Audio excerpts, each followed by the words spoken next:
Good day to you out there in YouTube land. Today is the first episode of many episodes. There's going to be a lot of these. I don't know how many, so I'm not going to say. Of how to play in the style of Mr Jimi Hendrix. You heard me messing around at the beginning there.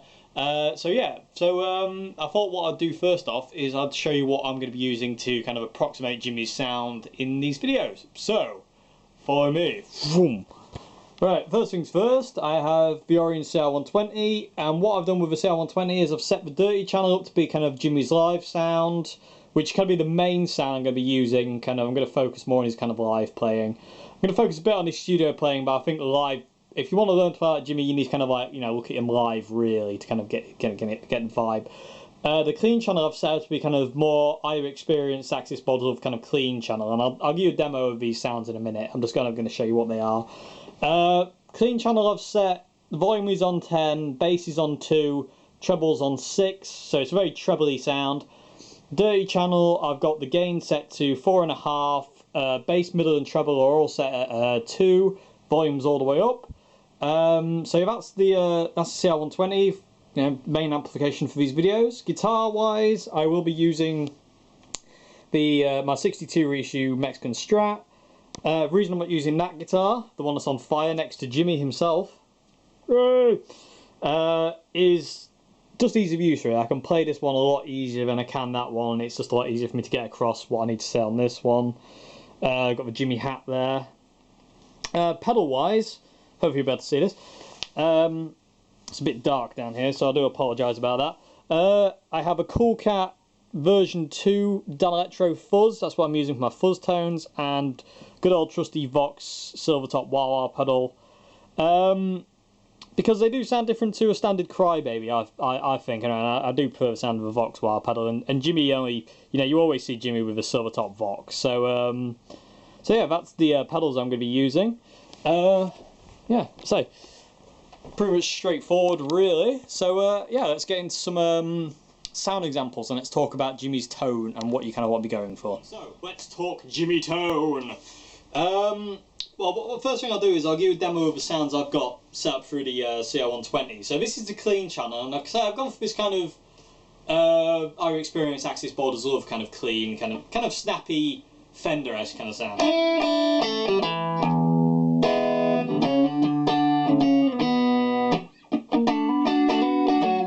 So if you shove it into out of phase, you get those kind of little wing Axis borders love kind of sounds.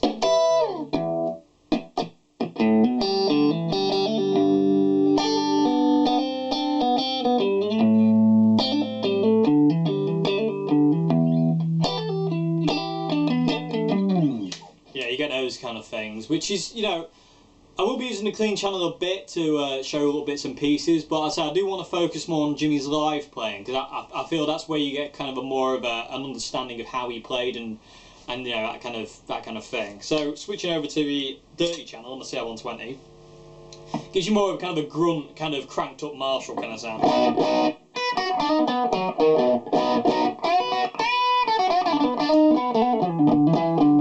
Still really clean. It's only got a little bit of grunt, so you can still do your kind of.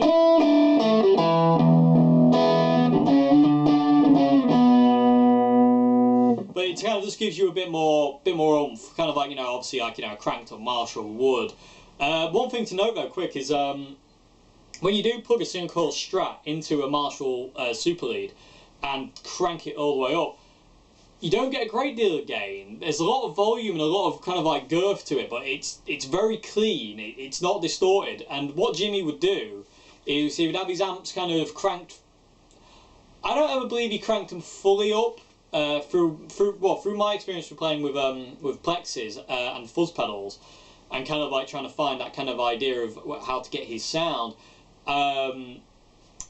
I don't believe he ever cranked the volumes all the way. I think he kind of maybe had about, you know, maybe 3/4 to kind of like, you know, maybe about 1, 2, 3 o'clock kind of thing. But I don't think he ever cranked them all the way. And I say he used to daisy chain Marshalls, and I'll go into that into another video, and I'll talk in depth a bit more about his amps and, you know, kind of what goes on there. But yeah, he used to daisy chain them as well. But I'm pretty sure he never used to kind of have them dialed out, because I think what he would go for is kind of like a sound like that, where it's kind of distorted but kind of almost kind of, you know, just broken up, and then he would have his fuzz pedal to kind of like send it over the edge. So adding the fuzz pedal to that sound gives you this.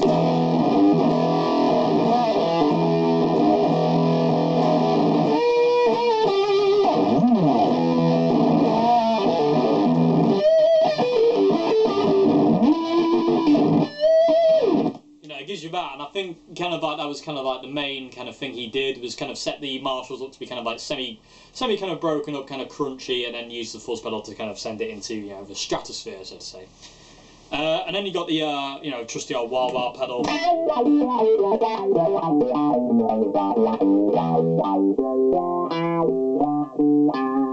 You know, and I say, there's not many pictures of Jimmy using a standard Crybaby, you know, the black top. I've seen a couple, but he mainly used the silver top Vox, and the reason for that was the Vox does have more treble, it has more sweep than the standard Crybaby, and it also, the low ends aren't, you know, that, when it's all the way back, aren't, so it's not so drastic. It's very kind of like very even, the sweep. I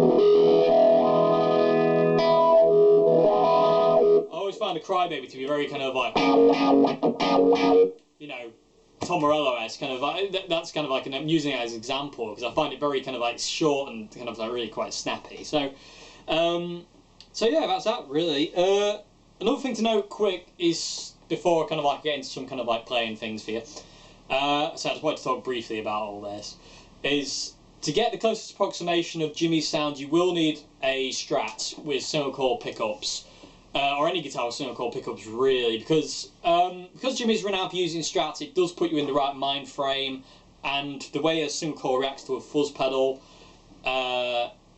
is totally different to where a humbucker reacts. But you know, there's no law stating that, you know, you have to use a Strat or a single coil. You can use like a, you know, Les Paul or a B Street Warlock or any guitar you want. But I say, if you want to kind of really kind of approximate Jimmy's kind of sound and the way he played and get into that kind of that mindset, you do need a Strat, really. It kind of, as I say, it puts you into a right mind frame. So yeah, I say 4 key, well, I say kind of, yeah, 4 key factors are, you know, an amp with a kind of like, you know, semi broken up kind of sound. You know, wah wah pedal, fuzz pedal, and a single coil guitar. And I say that's what I'm using for these vids, and I say I just wanted to go into kind of like that really quickly. And right, let's move on to some clean playing examples and a couple of little things to kind of like start you off, really. So yeah, let's do it now. Okie dokie. So first thing I want to kind of show you and teach you really is go through is Jimmy's kind of clean kind of style, which kind of like he kind of got from kind of Curtis Mayfield. It's that really kind of nice kind of chord.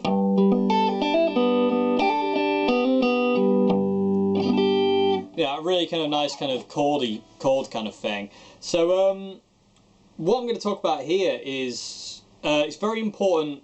First thing is it's very important to be able to kind of get your thumb to fret your low E string to get the bass note. That's kind of like, you know, that's kind of one of the biggest fundamental things of Jimmy's kind of clean playing is, well, and he's playing in general really, but it kind of really comes into its own in his clean playing, is to be able to get your thumb to fret that low E string so you get the bass note. Because I say these double stops are all well and good, but when you add a bass note in it, they become more alive. They're not just double stops anymore. They become, you know, a bit different. So on their own,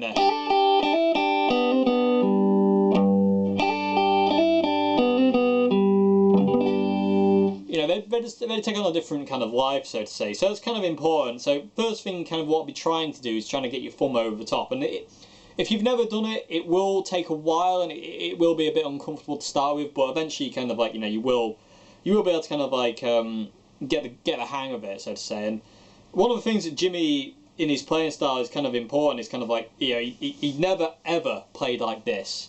He never played like that. The only time I ever saw him play like that, actually, to be honest with you, was when he did Johnny Be Good, and he had to, because he had doing the Chuck Berry chord. You kind of, you know, you kind of can't really do it any other way.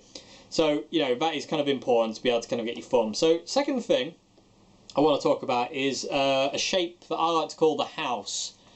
And it's a bit of a weird one, and it's nothing to do with the TV Doctor. It's just a shape that is basically a major chord, and we're gonna use G major for this, you know, entire kind of like little lesson. Well, for this point in time, anyway. It's basically kind of the double stops and the little twiddly bits you can add in this shape, and this shape will work on any major chord, kind of, so to say. So what it is you fret your 5th fret on high E, 3rd fret high E, 5th fret B, 3rd fret B, 5th fret on the G, and the 4th fret on the G. So,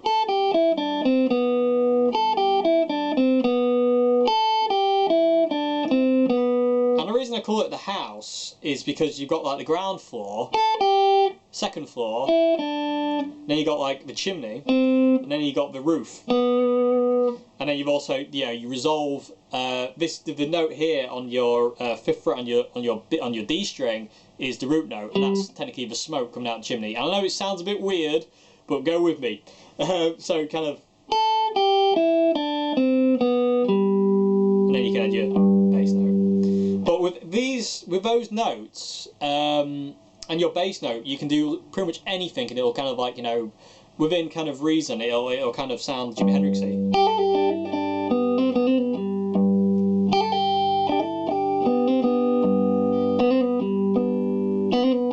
There's a lot of kind of twiddly bits and hammer-ons and pull-offs, so let's talk about that. So the first little thing I'm going to show you is this one. So you basically bar your B and your high E string on the 3rd fret, and play both strings. And as you play both strings, hammer on with your ring finger onto the 5th fret on the high E, and then play those 2 strings again with your finger off. So basically it's hammer on, and then you take it off and strum it again. So I'll do that a couple of times really slow.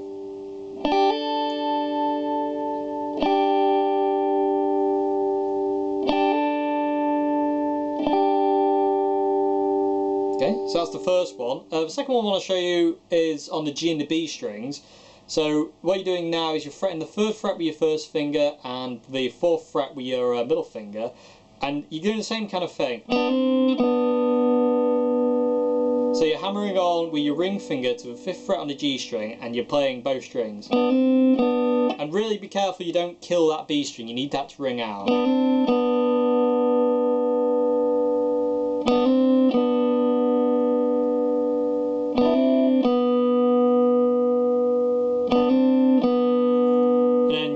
Finish it off by playing the 5th fret on your D string. So the whole thing is just this.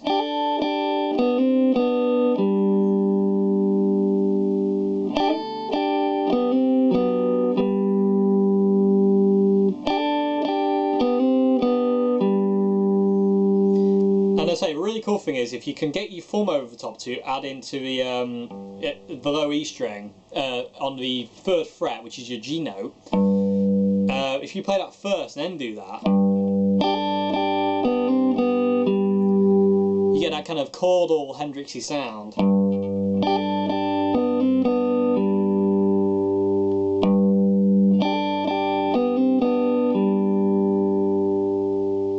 So that's good, kind of like a little starting kind of point. That's kind of like, you know, really cool thing what you can do. And I say, if you add that kind of low note, there's kind of like that house shape I showed you. There's kind of like so much you can do with it.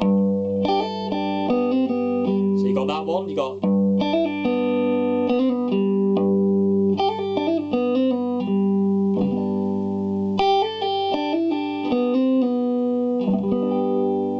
You know, and hopefully you can kind of see what I'm doing there, and you know, you can kind of pick up on what I'm doing.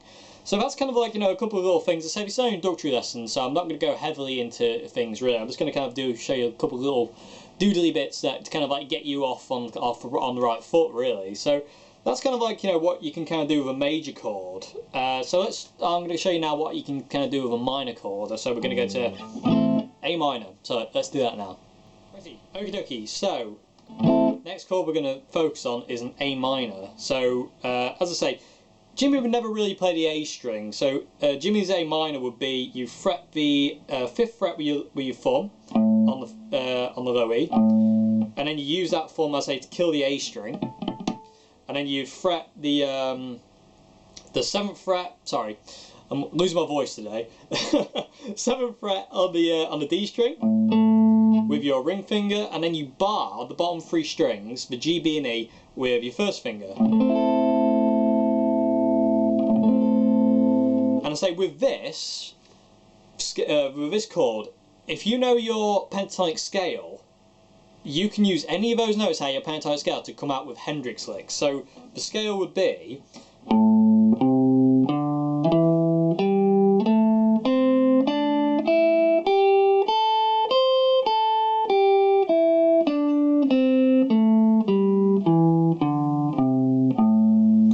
so hopefully you can kind of see that, you know, as I say, it's just your basic A minor pentatonic scale. And what you can do with this is you can add all sorts of you can make all sorts of Hendrix kind of licks. And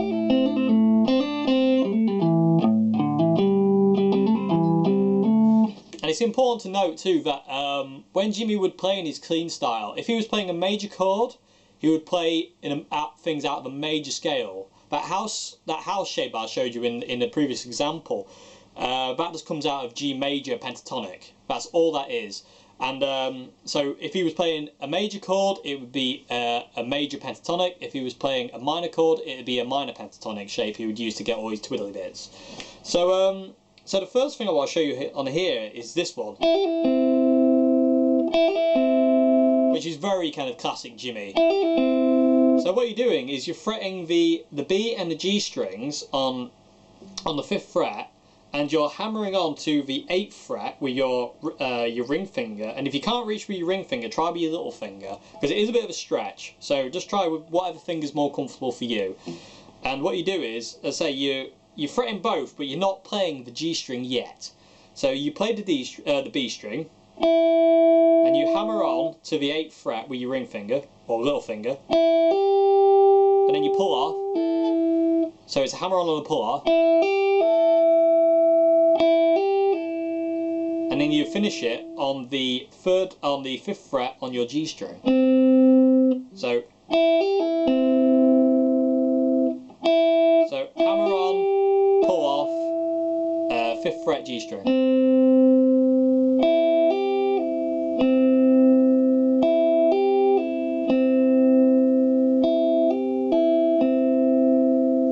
And I say, if you can add your bass note into that, which will make it a bit harder, but you know, stick with it and just kind of like keep going with it. You will get it eventually. I'm gonna do it fast. You know, but it's really kind of. It's quite a good little thing to kind of like, you know, to kind of slow up and speed it, slow down and speed it up, slow up. That's an interesting one for you. Dave's Vocabulary 101. So quite a cool little exercise to kind of like learn to slow down, speed up that thing, because you can do it at any speed you want. And I say I'll go into that at a later date, but.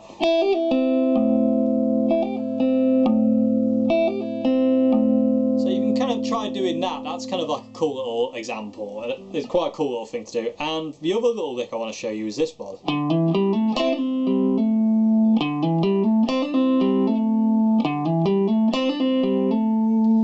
And basically what you're doing here is you're going up from the 5th fret on your A string, and you're hammering onto the 7th fret on your A string. Then you're doing the exact same thing again on your D string, 5th hammer onto the 7th. So on the A string, 5 hammer onto the 7. Same thing again on the D. And then you're doing that twiddly bit again, but you're fretting your G string this time. So you're hammering on and pulling off from the 5th to the 7th on your G string. And then you finish it off on the 7th fret on your D string. I'll do I'll try and do it with 2 fingers, Django Reinhardt style, so you might be able to see it a bit better. So my hands aren't getting in the way. So.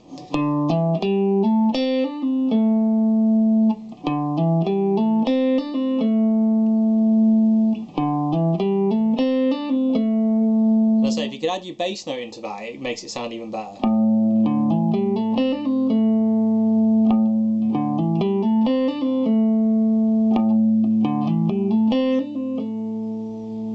So adding those 2 together, if you play your bass note first, you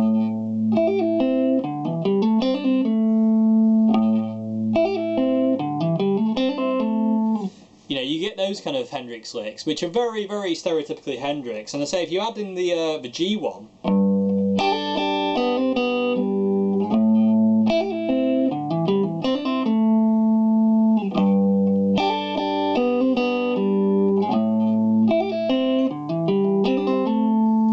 you know, you're almost there, kind of getting a little wing, so to say. So you know, they're kind of 2 little examples really of what you can do with an A minor and a major, a G major. And I say that'll work on any kind of chord. So if you were playing to A major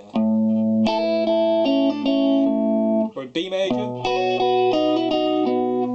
you know, those kind of things. And the same thing goes for the other shapes. If I was to do that in B minor.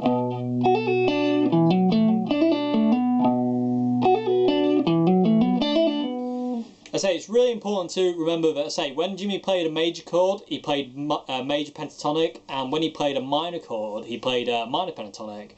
And what I'll do now, actually, quickly, for you know, because I want to be really thorough with this, as thorough as I can be.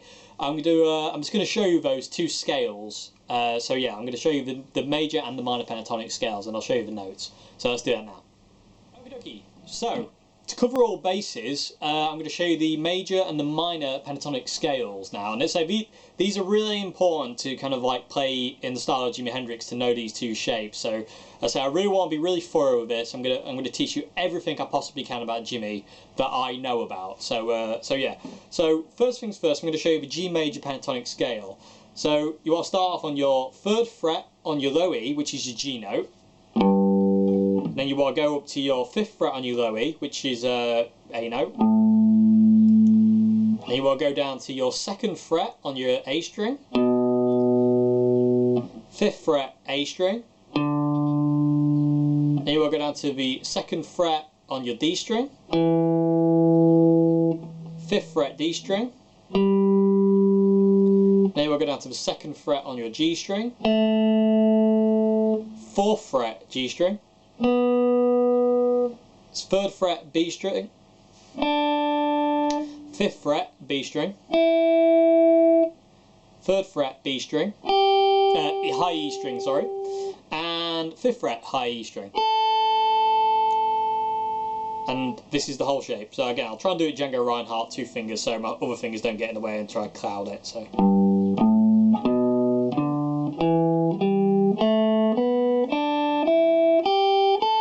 And descending.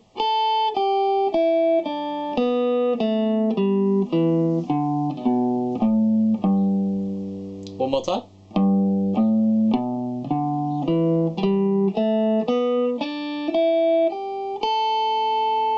And descending.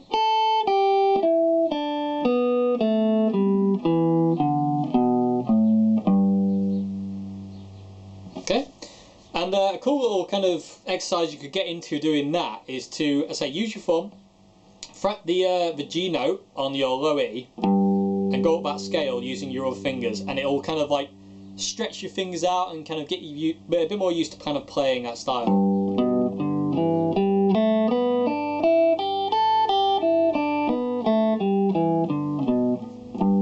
And you see, it has that kind of floaty kind of sound. Hendrix kind of used a lot.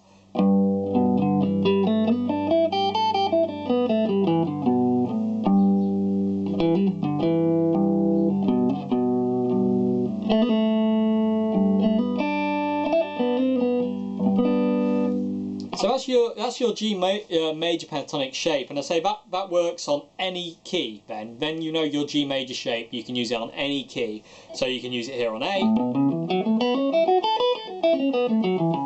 B, and so on and so forth. So next one I'm going to show you is the A minor pentatonic scale, which you know, is the bread and butter of any guitar player.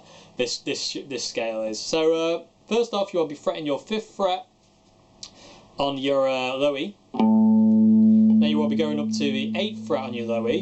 So I'll try and do it Django Reinhardt style. Then you want to go down to your A string on the 5th fret, A string 7th fret, D string 5th fret, D string 7th fret, G string 5th fret, G string 7th fret, B string 5th fret, B string 8th fret, high E string 5th fret, can't count, and then high E string 8th fret.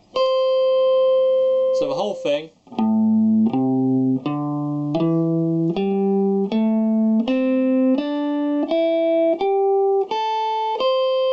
And descending.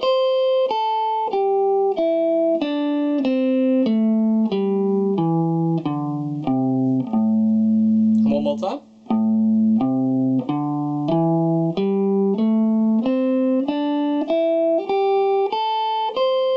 Back down.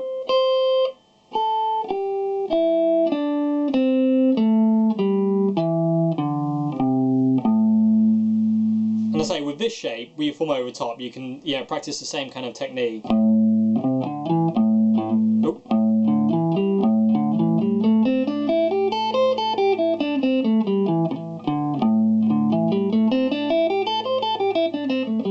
And note how I'm missing out that second note, because that second note isn't really important. I did it on the G as well. It is not to say it's not important, but you don't really use it a lot.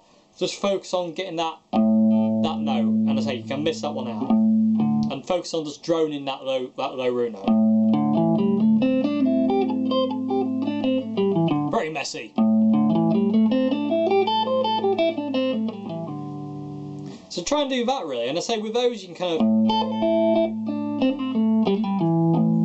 so it kind of covers you kind of like your kind of more kind of bluesy kind of rock kind of sounds. So when you have them two together.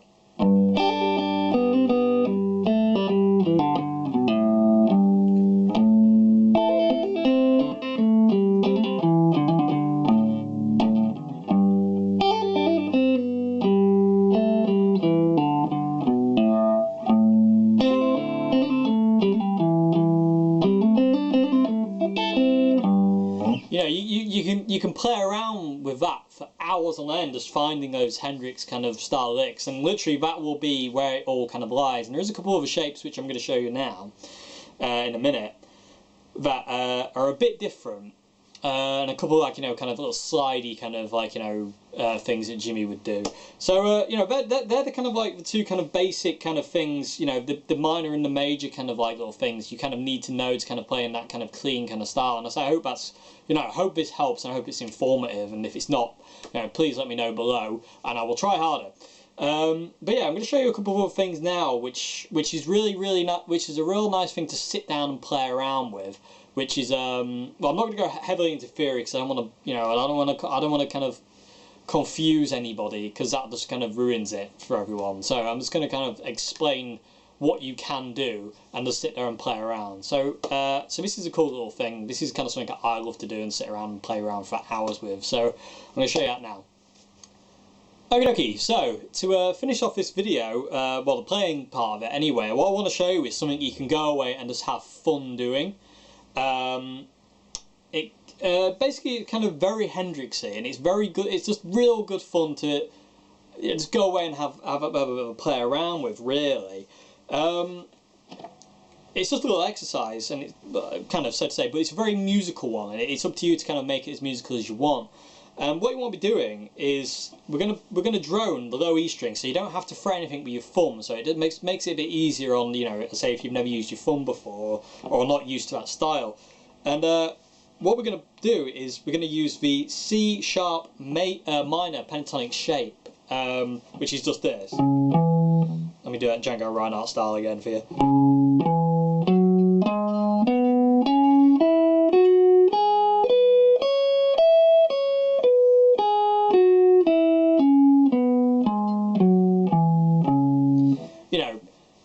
straightforward. I'd say it's just the same shape I just showed you, but like, you know, just in a different key. And what we're going to do is going to hit the low E, and then we're going to kind of like start playing around with those notes.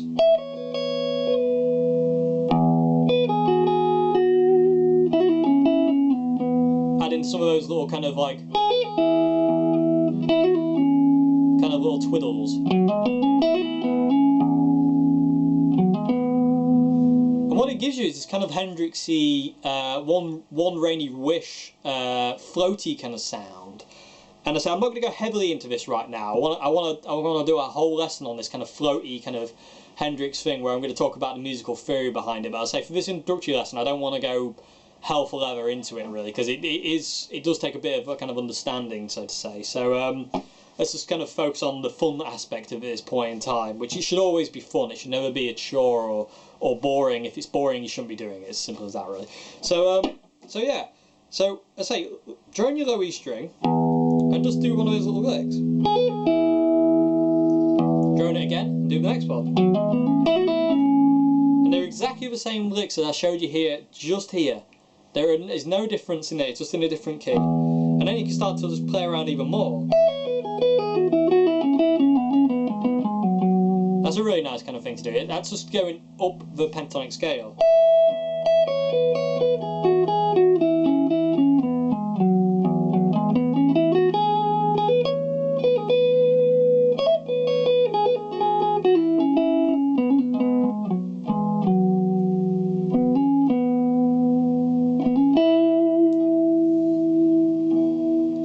So that's a kind of nice little thing to kind of get kind of into. And I say if you add reverb to that, it sounds even better.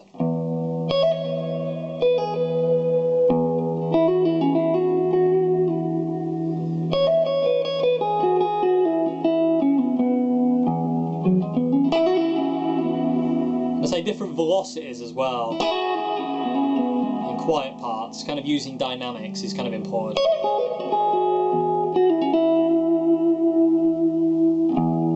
And then you can just finish on an E major chord. So that's kind of a nice little thing to kind of get into. And I say if you're feeling really adventurous, try it in A minor using your thumb as the drone. So try doing like this. And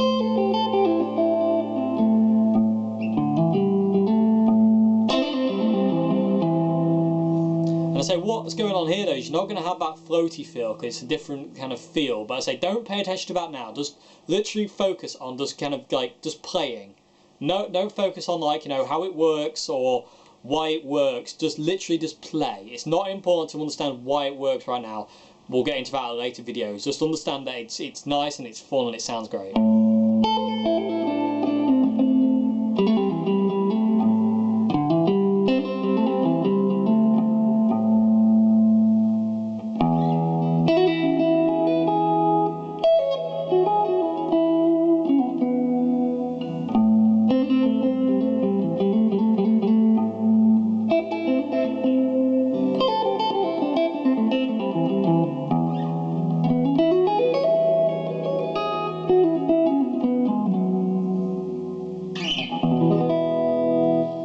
Yeah, so just noodle around really, and just kind of like, you know, find your own little kind of little Hendrixy kind of licks, because that is kind of pretty much kind of a majority of Hendrix's kind of clean kind of style, really. I say, you know, playing a major chord, major scale. If you're playing a minor chord, minor scale.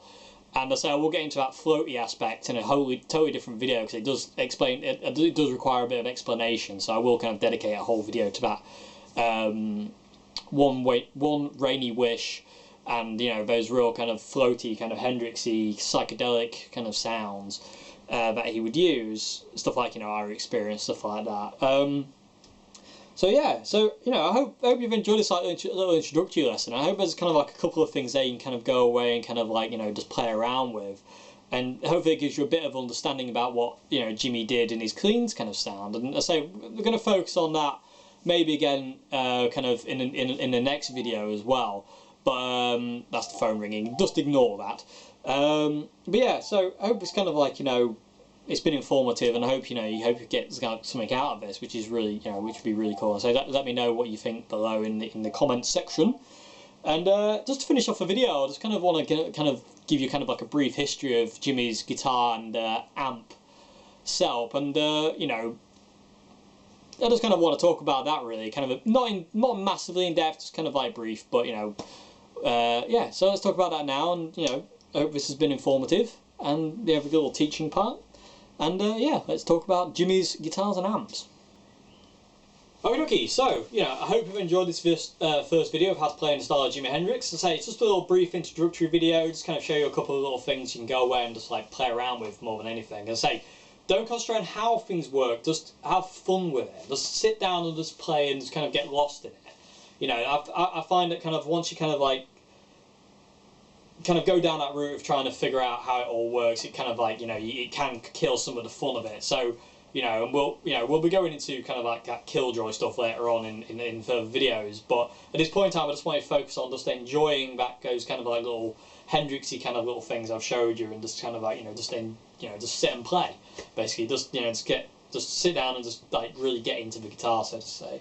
So, just to end the video, I want to talk about, you know, brief history on Jimi Hendrix's gear, what he used. Guitar-wise, his first ever guitar was a Dan Electro, 50. I think I called it like a DC 59 or something.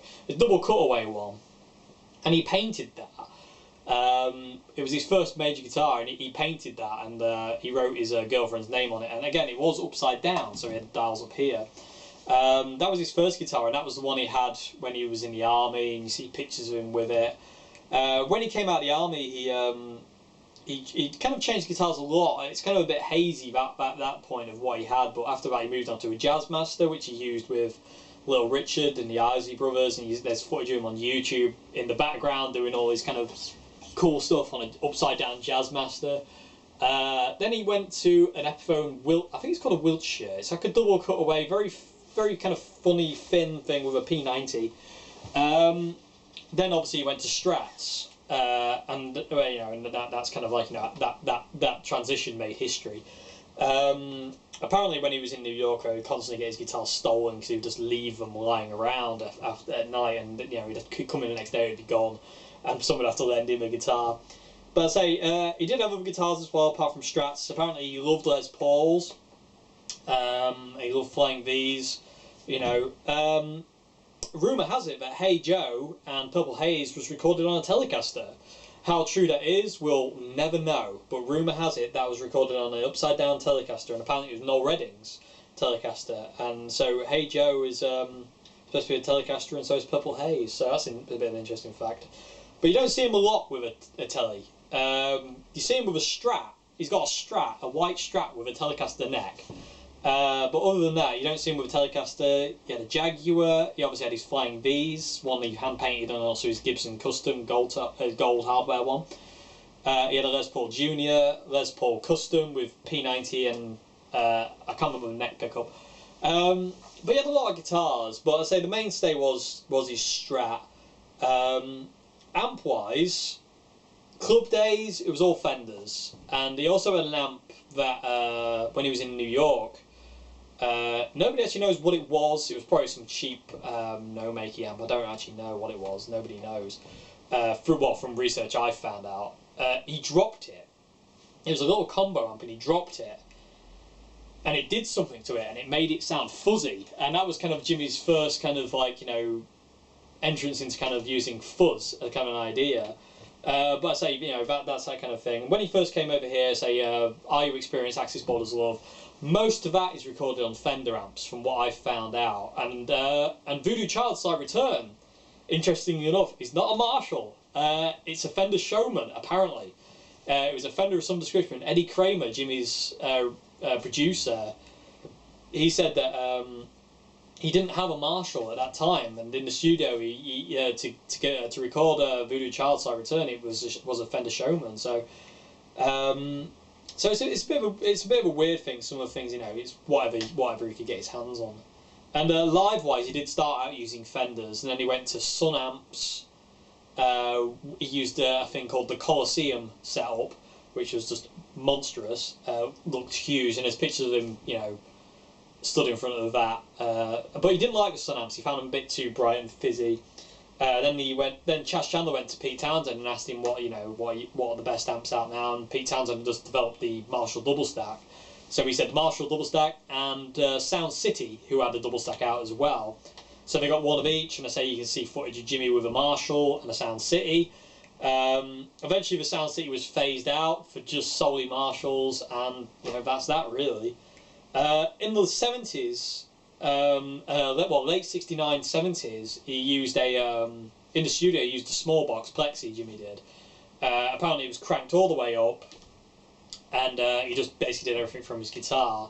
And there is pictures of him in the Electric Ladyland studios. He's got two cabs, an angled one and a B cab, and there it is sat on top is this small box 50 watt. And so yeah, I think it was just kind of like it was a bit quieter, and 50 watts do sound different to 100 watts. But yeah, so anyway, just to close off, hope you've enjoyed this video, and I say there will be a lot of these. I'm going to go into as much detail and be as thorough as I can in Jimmy's style, really, because it's a style that I've done a lot of research into, and I've put a lot of effort and time into it, and I want to kind of like explain to you all the little tricks Jimmy did, altering his equipment to kind of work in a different way, little tone secrets and stuff like that.